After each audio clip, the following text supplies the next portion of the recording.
제목은 어찌하여 왕의 명령을 거역하느냐라는 제목을 가지고 에스더서 말씀을 함께 나눠보도록 하겠습니다. 자꾸 여러분들을 시험에 들게 해서 죄송한데 질문 하나 하겠습니다. 얼마 전에 제가 설교했을 때 수어 한마디를 배웠는데 여러분이 얼마나 기억하고 있는지 시험을 하도록 하겠습니다. 저 이번 새해 준비 기도의 주제가 새롭게 세우게 하소서였는데요. 여러분 기억하십니까? 기억 한번 해보시겠어요? 새롭게 세우게 하소서. 이 정도면 아주 양호합니다. 새롭게는 눈에서 하는 거예요. 눈을 새롭게, 새로운 걸 보면 눈이 커지잖아요. 새롭게 세우다는 집을 세우는 모양. 세우게 하소서, 하소서 주세요. 네, 이겁니다. 네, 이거는 누구를 향해? 하나님을 향해서 하는 거죠. 새롭게 세우게 하소서. 그럼 우리가 서로에게 격려할 때는 어떻게 한다 그랬죠? 새롭게 세웁시다. 새롭게 세웁시다. 네, 한 번 더 좌우 앞뒤 사람에게 인사하겠습니다. 새롭게 세웁시다. 새롭게. 이 정도 했으면 여러분들이 다 외워주실 줄 믿습니다. 네, 사실 수화를 배우는 게 항상 새롭죠, 그죠? 아침마다 새롭고 늘 새롭고 항상 처음 배우는 것 같습니다. 에스더서를 계속해서 우리가 나누고 있습니다. 에스더서를 보면 특별히 그 인물들 간의 갈등에 대한 이야기가 굉장히 많이 나오게 되는데, 아하수에로 왕과 왕후 와스디의 갈등, 이런 이야기도 있죠. 그리고 모르드게와 에스더의 갈등도 있죠. 그리고 왕과 에스더의 갈등이 있는데, 근데 그 인물들 중에서도 가장 강력하게 갈등 관계를 이루는 두 인물이 있습니다. 그 두 인물이 바로 하만과 모르드게인 것이죠. 오늘 본문이 바로 그 두 사람의 이야기, 그리고 모든 갈등의 이 전초 사건을 다루고 있는 본문입니다. 먼저 하만이 누구인지 우리가 한번 살펴볼 필요가 있습니다. 우리 3장 1절 앞에 보시고 하만이 어떤 사람인지 우리 한번 함께 읽어보도록 하겠습니다. 시작. 그 후에 아하수에로 왕이 아각 사람 함므다다의 아들 하만의 지위를 높이 올려 함께 있는 모든 대신 위에 두니. 여기 보면 이제 하만을 묘사하는 표현으로 어떤 표현이 있냐면 아각 사람 함므다다의 아들 하만이라고 표현을 하고 있는 것입니다. 근데 아각 사람이 어떤 의미를 가지고 있냐면 아각은 아말렉 왕의 이름입니다. 즉 아각 사람이라는 것은 아말렉 왕 아각의 후손, 그의 자손이라는 뜻이지요. 아말렉 족속은 출애굽 이후에 이스라엘 백성들이 광야에서 먹을 것도 없고 목도 마르고 지쳐 있을 때 그 광야 생활 최초로 이스라엘을 공격한 족속이었습니다. 그 이래로 대대로 이스라엘의 대적의 역할을 했는데요. 사무엘상 15장에서 이 아말렉 왕 아각이 등장을 하게 되는데, 이 아각 왕이 사울과의 전투에 의해서 패전을 하게 됐고, 사울은 그 목숨을 살려주었지만 사무엘의 손에 의해서 머리가 쪼개져서 이 아말렉 왕 아각이 죽임을 당하게 됩니다. 여기서 이 죽임을 당하게 된 아말렉 왕 아각의 후손이 바로 오늘 본문에 등장한 하만이라는 것이죠. 이 사건만 들어도 왜 그렇게 하만이 모르드게를 싫어하고 또 유대인들을 향하여서 적개심을 품고 증오했는지 우리는 알 수가 있는 것이죠. 그런 하만이 아하수에로, 바사왕 아하수에로의 총애를 받습니다. 하만은 아말렉 사람이라고 했지 않았습니까? 그러니까 정통 페르시아 사람이 아니었다는 것이죠. 그러니까 페르시아인, 바사인 입장에서는 모르드게나 하만이나 마찬가지로 이방인이었다는 것입니다. 그런데 이방인인 하만이 그렇게 높은 자리에 올라갈 수 있었던 것은 이 바사 왕국, 또 페르시아 왕국 특유의 그 포용 정책 때문에 가능한 것이었습니다. 고레스, 바사왕 고레스가 이방인들의 왕, 이방인들의 신인 하나님을 섬기는 그 성전을 예루살렘에서 재건하기 위해서 왕의 조서를 내리지 않습니까? 그리고 잡혔던 포로들을 풀어주고 그것들을 누군가에게 맡겨서 그 일들을 감당하게 한 것이라든지, 아니면 다니엘이 이방인인 그 바사 제국 입장에서는 이방인인 유대인이면서도 고위관직에 올랐던 것 같이 이 바사 왕국에서는 그 특유의 포용 정책을 가지고 있었다는 것이죠. 사람을 등용하고 사람을 중용할 때 그의 소속, 그가 어느 나라 사람이냐, 그가 어느 지파 사람이고 어느 족속 사람이냐, 그것을 보는 것이 아니라 그 능력을 보는, 상대적으로 어떤 열린 정책을 가지고 있었다는 것입니다. 아무튼 아하수에로 왕은 그 하만이라는 아말렉 사람의 지위를 높이 올려서 모든 대신들의 위에 있게 하였다고 1절에는 나오고 있는 것입니다. 그런데 여러분, 원수는 항상 외나무 다리에서 만납니다. 그러한 하만의 눈앞에 그와 적대적인 관계에 있을 수밖에 없는 운명적인 라이벌이 등장을 하게 되는 것이죠. 그가 바로 모르드게입니다. 3장 2절 말씀입니다. 대궐문에 있는 왕의 모든 신하들이 다 왕의 명령대로 하만에게 꿇어 절하되 모르드게는 꿇지도 아니하고 절하지도 아니하니. 우리가 항상 에스더서를 읽으면 이 부분을 읽을 때 이상하게도 이 하만의 입장에서 생각하기가 쉽습니다. 하만에게 모르드게가 절하지 않았다, 이렇게 하만의 입장에서 생각하기 쉬운데, 사실 하만이 유대인들에게 적개심을 가지기에 충분했던 그런 상황들이 있었던 것처럼 모르드게도 역시 그 하만에게 꿇어서 절하지 않을 이유가 충분히 있었다는 것입니다. 모르드게를 묘사하고 모르드게를 소개하는 본문이 에스더서 2장 5절인데요 우리 앞에 보시고 한번 함께 2장 5절 읽어보도록 하겠습니다. 시작. 도성 수산에 한 유다인이 있으니 이름은 모르드게라. 그는 베냐민 자손이니 기스의 증손이요 시므이의 손자요 야일의 아들이라. 모르드게를 어떻게 묘사하고 있습니까? 베냐민 자손이고 기스의 증손이고 시므이의 손자요 야일의 아들이라고 묘사를 하고 있습니다. 여러분, 근데 아까 제가 아말렉 왕 아각이 누구와 전쟁을 해서 패전해서 죽임을 당했다고 했습니까? 어떤 왕이죠? 사울 왕입니다. 사울 왕의 프로필이 뭔지 아십니까? 베냐민 자손 기스의 아들 사울 왕이라는 것이죠. 그러나 모르드게는 베냐민 자손 기스의 증손이라고 소개를 하고 있는 것입니다. 그 후손들, 그 사울의 후손과 바로 이 아각의 후손들이 이 이역만리 바사의 수산궁에서 다시금 만나게 된 것이죠. 그러나 두 사람의 어떤 사회적 지위나 명성에서는 큰 차이가 있었던 것으로 보입니다. 하만은 1절에 나온 것처럼 바사에서 모든 신하들보다 위에 있었고 왕 바로 아래에서 절대 권력을 가지고 높은 지위에 오르는 인물로 묘사되지만, 모르드게는 그저 포로로 잡혀온 사람 중에 한 명, 그리고 대궐 문 근처에서 일을 했었던 것으로 보이는 단서들 몇 개만 등장할 뿐입니다.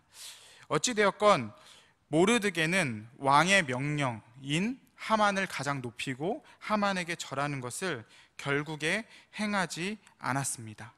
그때 이제 다른 신하들이 모르드게에게 직접적인 이유를 묻게 되는 것이죠. 우리 에스더서 3장 3절 앞에 보시고 한 목소리로 읽어보도록 하겠습니다. 시작. 대궐문에 있는 왕의 신하들이 모르드게에게 이르되 너는 어찌하여 왕의 명령을 거역하느냐 하고. 여러분, 신앙을 가지게 된 이후에 우리가 가진 그 신앙이 발전돼서 실제적으로 삶에 영향을 주는 신념이 되고, 또 그것을 삶으로 드러내고 신념을 끝까지 지켜내는 것, 그리고 직접 증거하는 것, 그것은 결코 쉬운 일이 아닙니다. 특별히 내가 가진 신념이 내가 속한 어떤 그 그룹, 공동체의 주축을 이루는 신념이 아니라면, 즉 내가 가진 신념과 이 다른 신념을 가진 사람들이 더 많은 공동체에서 생활을 하는 것이라면 더욱 그렇다는 것이죠. 부끄러운 이야기를 하나 하려고 합니다. 부끄러운 이야기지만 중학생 때까지 제사를 지낼 때 저는 항상 절을 했습니다. 교회를 다녔고 또 세례도 받았고 예수님을 만났다고, 또 나는 그리스도인이라고 이야기를 했지만 매해 한 번 또는 두 번 이제 외갓집에서 항상 그 제사를 드렸는데, 드리러 가면 이제 그 순서가 있어요. 먼저 아들이 먼저 절을 하고 또 딸이 절을 하고 뭐 사위들, 며느리들 절을 하고, 그러면 그럴 때마다 제 마음이 얼마나 콩닥콩닥 뛰었는지 모릅니다.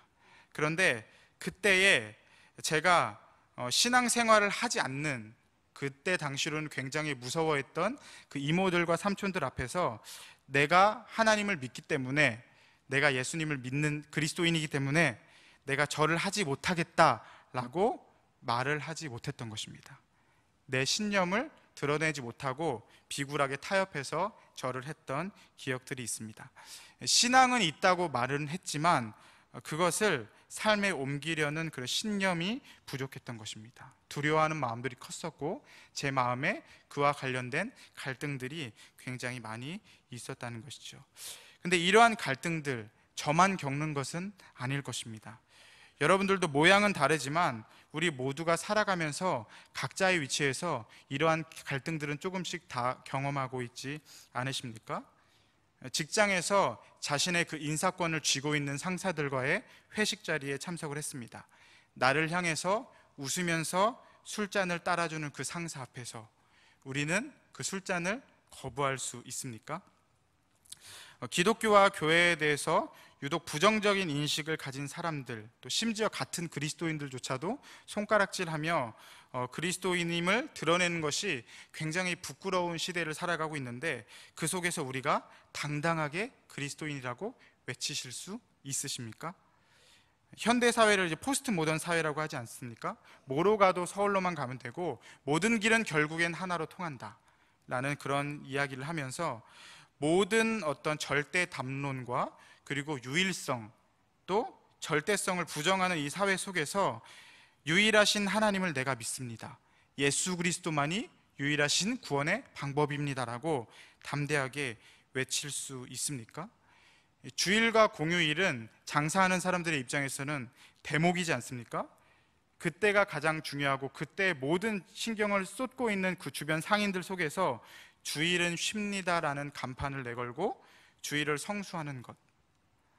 또 학생들은 반에서 친구들로부터 따돌림을 당하는 친구가 있습니다. 그 친구에게 내가 관심을 보이고 그 친구에게 내가 사랑을 주면 나도 역시 그 따돌리는 데에 따돌림을 당할 수 있는 그런 위기 속에서 그 친구가 나에게 도움을 청할 때 나는 신념을 가지고 그 친구를 도와줄 수 있습니까? 이런 신념과 관련된 문제들이 우리 안에서 계속해서 내적 갈등을 일으키게 된다는 것이죠. 그런 갈등 속에 있을 때 세상은 계속해서 우리에게 질문을 하는 것이죠. 너는 어찌하여 왕의 명령을 거역하느냐? 네가 뭐라고 유난을 떠느냐? 왜 대다수의 사람들이 가고 있는 그 길을 거부하고 고지식하게 구느냐? 이 어리석은 사람아, 너는 어찌하여 왕의 명령을 거역하느냐라고 묻는다는 것이죠. 결국에 이 문제는 그저 하만과 모르드게 두 사람의 어떤 자존심 싸움의 문제가 아니라 사실은 결국 누가 왕인가, 그리고 누구를 왕으로 모시는가에 따른 문제라는 것입니다. 모르드게에게 이렇게 묻는 신하들의 입장에서 그들에게 왕은 아하수에로였습니다. 그리고 그 왕의 권력을 등에 업은 하만이었습니다. 하만에게 절하지 않는 것은 왕의 명령을 거역하는 것이었고 왕의 명령을 거역하는 것은 곧 죽음이었습니다. 그러나 그것을 받아들이는 모르드게 입장에서는 그것이 아니었다는 것이죠. 그는 하만이 이야기하고 또 이 신하들이 이야기한 것처럼 왕의 명령을 거역한 것이 아니라 모르드게 그 자신이 왕으로 모시고 섬기고 있는 여호와 하나님의 명령에 순종한 것이었다는 것이죠. 십계명 1, 2계명 우리가 너무 잘 알고 있지 않습니까? 너는 나 외에는 다른 신들을 내게 두지 말라. 또 너를 위하여 새긴 우상을 만들지 말며 그것들에게 절하지 말며 그것들을 섬기지 말라. 너무나 기본적인 그 유대인들이라면 가지고 있는 기본적인 그 신념. 모르드게는 아하수에로와 하만의 명령을 거역한 것이 아니라 자기가 생각하는 전능하신 왕 여호와의 명령에 순종한 것이었습니다. 그 신념을 지키는 것이 설령 그의 목숨을 위협한다고 할지라도 말입니다. 사랑하는 성도 여러분, 여러분들은 이러한 신념이 삶 속에서 드러나고 있습니까? 누군가가 여러분에게 많은 사람이 옳다고 하는 일을 강요하면서 너는 왜 이 세상의 흐름을 거스르느냐, 많은 사람들이 따르고 많은 사람들이 옳다고 믿는 길을 왜 거역하고 따르지 않느냐, 어찌하여 왕의 명령을 거역하느냐 라고 물을 때 여러분들은 어찌 대답하시겠습니까? 어떤 왕을 따르느냐라고 했을 때 우리의 대답은 무엇입니까? 하나님이 나의 왕이시고 나는 그분의 명령에 따른다, 그리고 그대로 살아내는 신념을 가지고 그것을 지키시는 저와 여러분들이 되시기를 간절히 축복합니다. 모르드게는 어떻게 대답을 했을까요? 에스더서 3장 4절입니다. 앞에 보시고 함께 읽겠습니다. 시작. 날마다 권하되 모르드게가 듣지 아니하고 자기는 유다인임을 알렸더니 그들이 모르드게의 일이 어찌 되나 보고자 하여 하만에게 전하였더라. 모르드게가 어떻게 대답했냐면 자기가 유다인임을 알렸다. 나는 유대인입니다 라고 대답을 했다는 것이죠. 그런데 자기가 유다인임을 알린 것이 2장에 나오는 어떤 본문과 상충된다는 것이죠. 2장 10절을 보면 에스더가 이제 그 후궁에 들어가게 됐는데 2장 10절입니다. 에스더가 자기의 민족과 종족을 말하지 아니하니, 왜냐하면 이는 모르드게가 명령하여 말하지 말라 하였습니다. 자기 사촌 동생한테는 너 유대인이라고 말하지 마 라고 해놓고서 자기는 나는 유대인이다 라는 것을 알렸다는 것이죠. 여기서 이 유다인이라는 대답이 단순히 12지파 중에서 넷째 아들인 유다의 자손 중에 한 명이다, 또는 유대 지방에서 살다가 포로로 잡혀오게 된 사람이다 정도의 그 정도 수준의 대답은 아닌 것 같습니다. 이 유다인입니다 라는 것에 더 많은 의미가 내포되어 있다는 것이죠.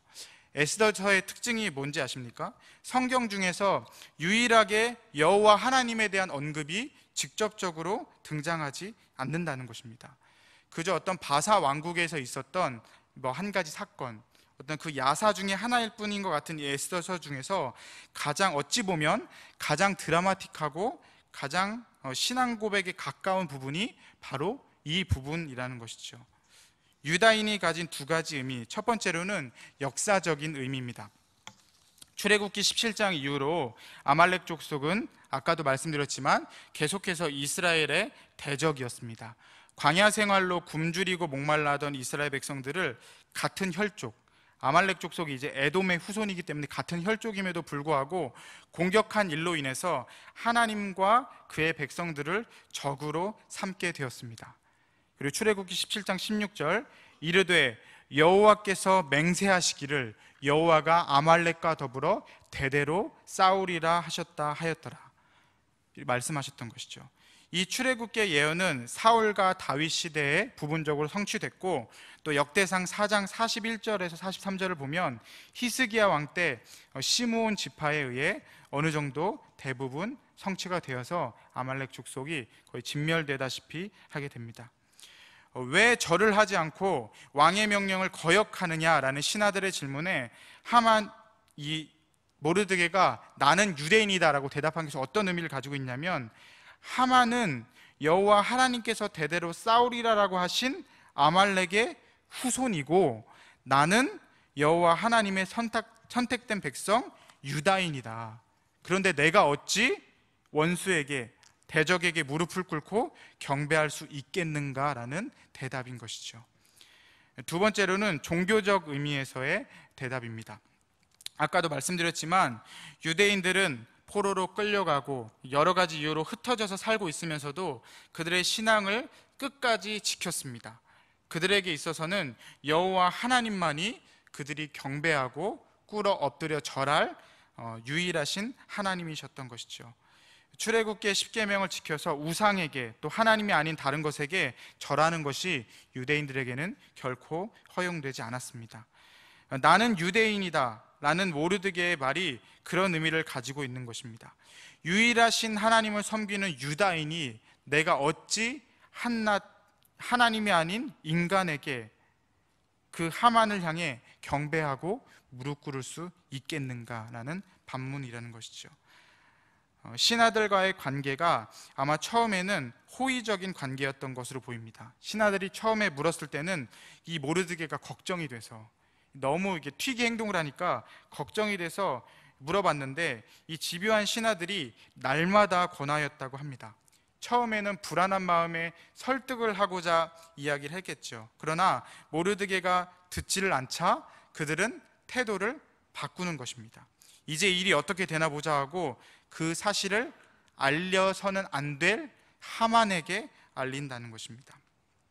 그리고 하만은 우리가 잘 알고 있는 것처럼 분노하고 모르드게뿐 아니라 온 유대인들을 말살하려는 모습을 이제 앞으로 보여주게 될 것입니다. 여러분, 하만이 이러한 반응을 보일 것이라는 것을 모르드게가 나는 유대인이다, 절을 하지 않으면서 전혀 예상을 하지 못했을까요? 저는 그렇지 않았을 거라고 생각을 합니다. 이러한 어려움과 핍박, 어찌 보면 생명의 위협이 가해지는 어려움들이 분명히 예상되는 상황이었다는 것입니다. 그러나 모르드게의 고백은, 그의 신념은 이것이었습니다. 나는 유다인이다. 나는 유다인이다. 말씀을 정리하겠습니다. 사랑하는 성도 여러분, 우리가 신앙생활을 하면서 두 가지 신념을 반드시 기억합시다. 우리가 따라야 하고 우리가 명령을 들어야 할 왕이 누구인가? 바로 만왕의 왕이 되시고 유일하신 여호와 하나님뿐입니다 라고 고백할 수 있게 되시기를 바랍니다. 우리의 정체성이 무엇입니까? 고지식하다고 할지라도 자신들의 세상에 들어오지 않기 때문에, 자신들이 가고 있는 길을 걷지 않기 때문에 세상이 우리를 적으로 삼고 핍박하더라도, 그것이 설령 어떠한 모양의 불이익으로 다가올지라도 나는 그리스도인이다 라고 담대하게 외칠 수 있는 신념이 저와 여러분들의 삶에 있게 되시기를 주님의 이름으로 간절히 축복합니다.